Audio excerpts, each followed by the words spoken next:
Hi there, knife people, hello, lady and gentlemen. Colleague and a friend of mine who works in my office gave me this knife in order to sharpen. And I don't know what he did to it. Well, let me show you. All right, and the subject of today's sharpening is this Kershaw Husker model 1380. It's stainless steel frame lock flipper with a 8CR13 MOV blade. I don't know how my friend managed to dull it that particular way, but it offers a great opportunity for the sharpening video, so I'm appreciative of it. But to show you how dull it is, I can place my finger, press it down, and then slide it the entire length of the blade, and there's no cut. Here it is under the microscope. Let me show you the side that doesn't have a burr first. He had this knife for years, according to him. Well, there's some chipping going on as well. And it totally looks like a factory edge. And here's that roll that continues when you flip it over on the opposite side. Can I find the right spot? There you go. That dark line right here, right there, it's rolled up edge. So yeah, there you go. You can see almost like in 3 dimensions. Most likely, if I had to guess, he got it into a zip tie and then ripped on it, but the zip tie most likely caught into the sharpening choil, and the cut didn't go well and it rolled the edge evenly.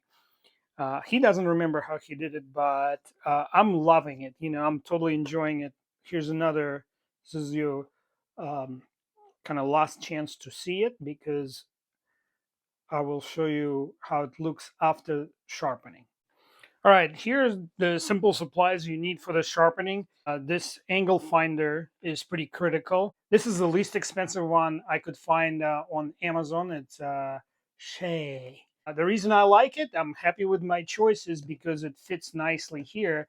And this fillet here kind of works well with the radius where it doesn't ride up on the radius there. So I'm really happy about my choice. So as you can see, this angle finder has 2 decimal places after the degrees. There is no way a human eye can perceive 5/100ths of a degree. So I try to ignore this the best I can, but the machinist in me makes me want to go to like a nice round zeroed out number. I also check that these surfaces are pretty well lined up and don't give me any error. It will all become very important and obvious to you in a second. You need a dark Sharpie. And finally, this is a very annoying feature of this device. When you set this to the side, when you're changing plates here or stones, it tends to roll. So I'm going to go fix it real quick. And as soon as I'm done with that, we'll start setting up the knife. And I'm back. I thought it was plastic. It turned out to be aluminum. I don't know why it needs to be humongous like that. But anyway, now hopefully I'll have that non-rolling position. I might even have to make it a little larger. I just don't want it to roll. My request to XARILK, could you please make it hexagonal in next release? Initially, I was going to show you how to find the factory edge angle using the fine sharpening plate and a Sharpie. However, the video gotten so long and I decided to not go with the factory angle anyway. I will do it in a separate video, I promise. But here is an important reminder. So remember, this bows under the spring compression, so I'm bowing it the other way just slightly and then tightening this screw as tight as I can. And now when the plate sits here, it's completely straight. I can change plates without resetting the screw. It's a little more, you know, tedious, but doing it this way prevents you from wondering which way the next plate bowed or the next one. And now I'm going to clamp this knife. The cool thing about this device is when I loosen that lock, it can rotate 360. So I can set it up without worrying how far my handle is protruding. All right, so I'm going to lock it like this. I'm going to set it up this way. Finding all the setup angles for the blade will be a topic of the angle finding video. Remember, the entire edge of this knife is curved, and because it's not straight, it's not a fixed angle unless you line it up. On the straight edge, it's a fixed angle, but on the curves, it is not, unless you set it up so it is. And so here, there's plenty of blade width to set it up like this, where I will be as close to a consistent radius here as possible, where the plate touches the edge. So it's on the angle. And let me repeat, I will show more details on that in a follow-up video. Evenly clamping the blade between these two clamps is very important. So you should alternate the screws until you reach the final torque on both of them. I recommend not to exceed 25, 27 pounds because it's a stainless steel screw connected to a aluminum thread and you don't want to over torque it. And here is where it starts getting interesting.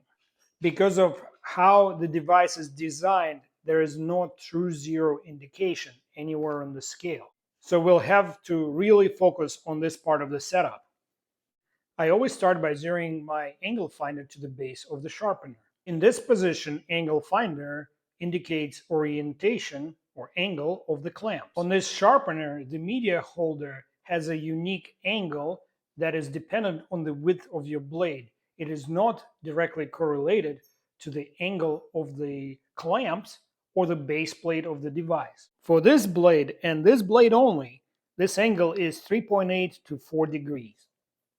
So this is something you will have to do for every setup. You will need to measure that sharpening media rod angle, subtract it from the desired edge angle, and then set your clamps to the remainder. Let me go over it a second time. Once the knife is clamped, you will have to mind two angles. The first one here is the angle of the clamps. That's the angle you can adjust using the turn thumb screw on the back of the device. And the second angle is the angle of the sharpening media to the edge, which you will need to subtract from the total desired angle of the finished secondary bevel or the edge. For this sharpening, it is 4 degrees. You'll have to subtract it from the desired finished angle of the secondary bevel and then set up your clamps to the remainder. All right, before you do anything else, double check that all these screws are completely tight. There's absolutely no movement on the blade. Make sure these thumb screws are also super tight, hand tight, of course. Make sure it's all locked in. Because it's curved, the angle changes, but because it's not at the same curvature everywhere in the blade, it sort of compensates. So I got 3.6 here, 3.9 here, and 3.9 toward the tip. At the very tip, it's going to be closer to 4. And my clamp angle I set up at 12 to give me 16 degrees finished edge. I am not going to bore you with accelerated footage of me sharpening it. The plates I used were 180, 320, 400, and 800 grit. What I would like to show you is how sharpening looks under the microscope, or in this case, above the microscope. On the right, you see the edge on the screen. I already formed my 16-degree angle with a 180 media and switched the plate to 320 grit. And what you're looking at is the underside of the blade, as if you were lying down looking up at the edge. I chose not to secure the base of the sharpener to my bench surface. That's why you see some of that up and down movement when I run the sharpening media, which does not have any effect on the edge formation, as you can see. And you can see this is the burr right here. This lighter color line right here is the burr that formed at the apex. Let me see if I can shift it to a different area. You can see how these diamonds, those black inclusions are the diamonds, and the white inclusions as well. Looks like they're using pretty low grade diamonds here. Definitely not a jewelry class diamonds, but you can also see my consistent burr. Let me, there you go. All this is a burr. So I'm going to say that's good. And I'm going to flip it on the other side.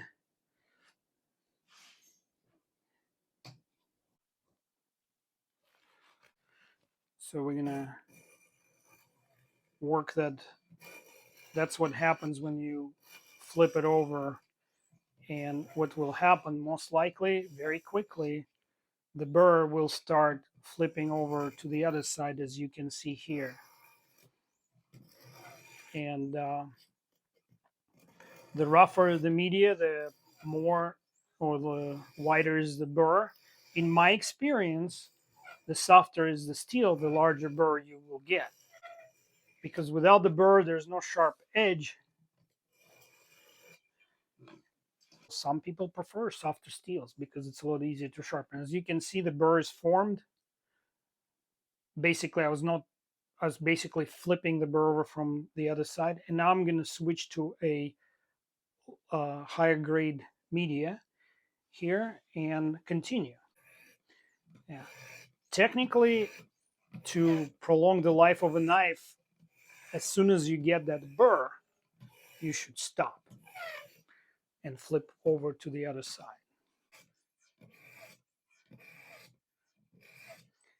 Because my friend uses the knife on things like zip ties, I'm definitely not going for mirror edge because for his purposes, a slightly rougher grit is actually beneficial because it will still cut paper just as fine as a mirror polished blade, and it will still shave your hair. But when it comes to things like zip ties, all bets are off. This is what it looks like underneath.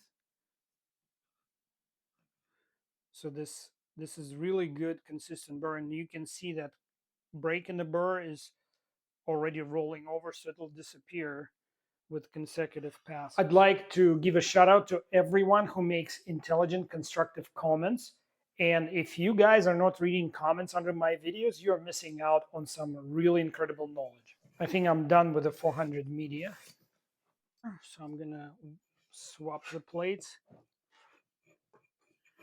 And it jumps straight to 800.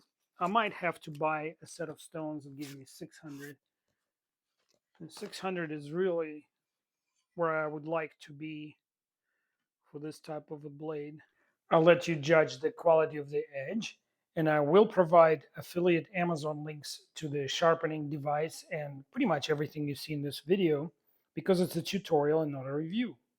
I'm getting very good consistent burr the entire length.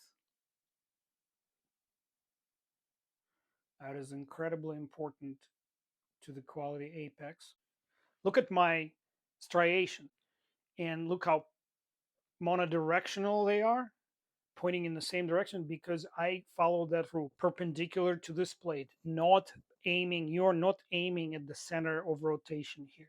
If you aim at the center of rotation, you will get much less consistent striations pattern and less regular micro teeth at the apex. Always try to move your arm perpendicular to the clamp mounting rail. So by now your blade is pretty sharp. Yeah. Very nice striations. Here's our tip.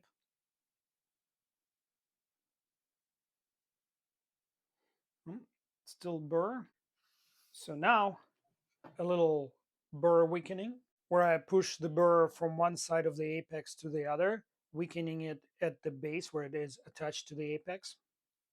And it's accomplished by making very light sweeping passes on both sides of the blade. Kind of like bending soda can tab back and forth. You will want to do it with a finest sharpening plate or even ceramic plate so as not to disturb your striations pattern. So let's see, when I do this pass, now I pushed all the burr that there is onto this side.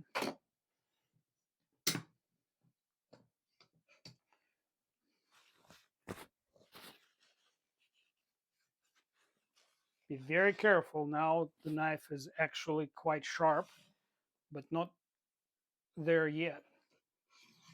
The apex looks deceptively clean, but the burr is still there. So you need to repeat this several times until, oh yeah, definitely ready for stropping. We good. Okay.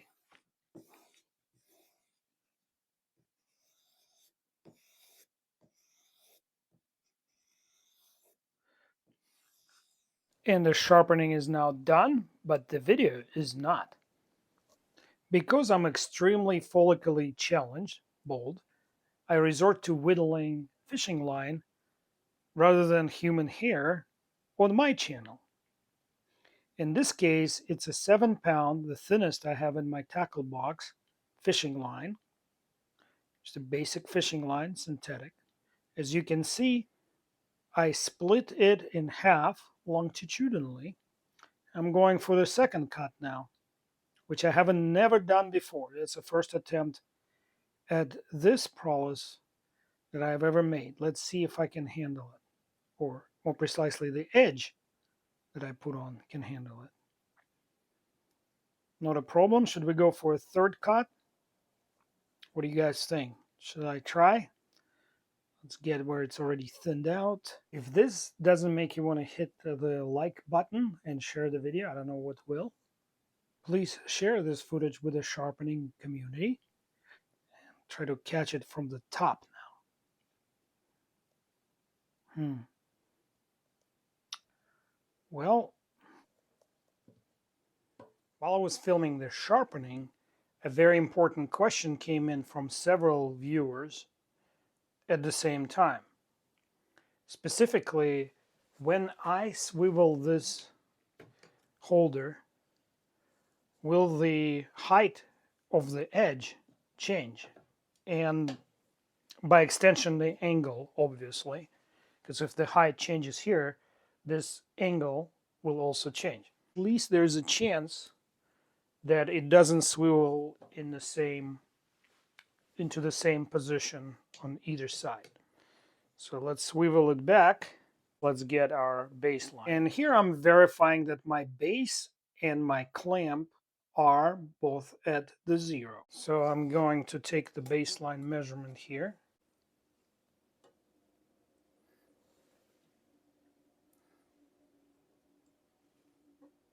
Zero it out. It's 0 now. Flip it over.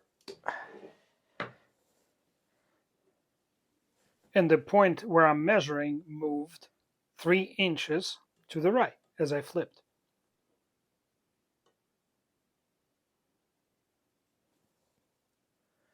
I got 5 thousandths difference.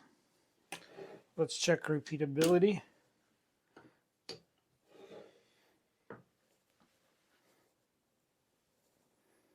Let's see if it came back to the same 0.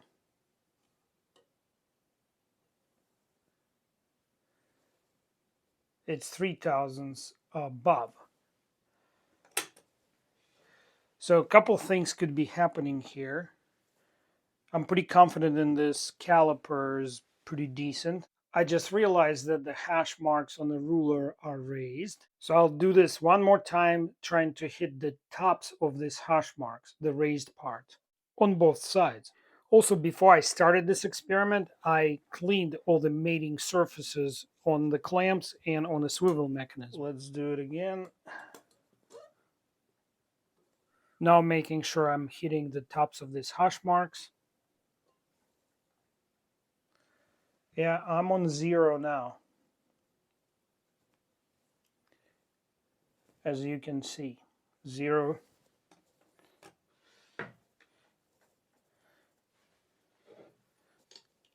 And again, the distance between the measurements as I swivel it over to the other side is 3 inches longitudinally, or along the edge of that ruler.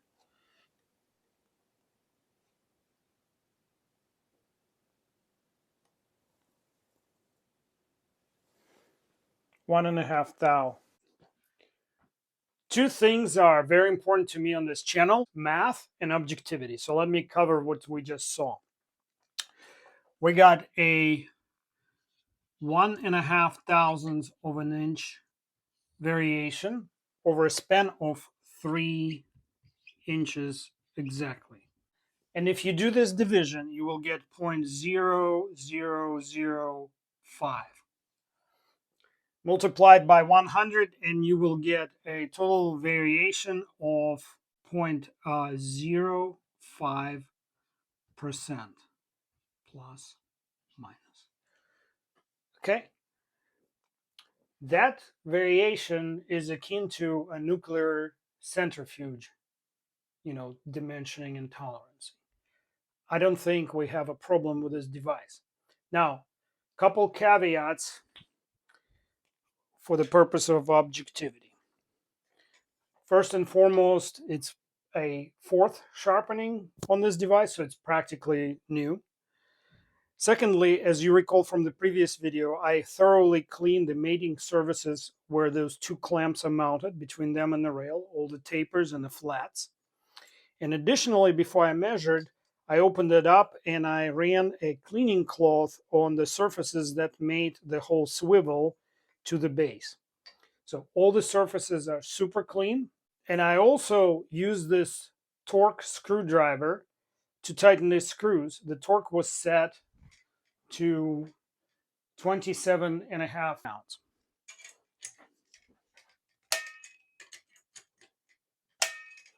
So as you can see, that was a pretty precise setup. That's what I call shop culture. That comes from being a machinist in the beginning of my career.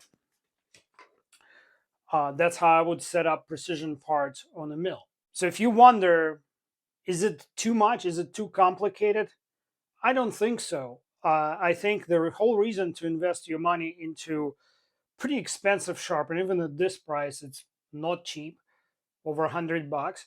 The sharpening media, all this learning process, just to be defeated by a piece of metal shaving stuck somewhere in the mechanism, it's kind of ridiculous. And if you don't own the torque screwdriver, I would prefer if you did, because over tightening these steel screws into the aluminum clamps can lead to stripping the threads, and that's highly undesirable.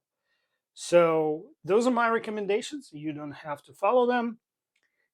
You don't have to buy this device. Some of the skills that you're learning in these videos transfer easily to any other type of fixed angle sharpener.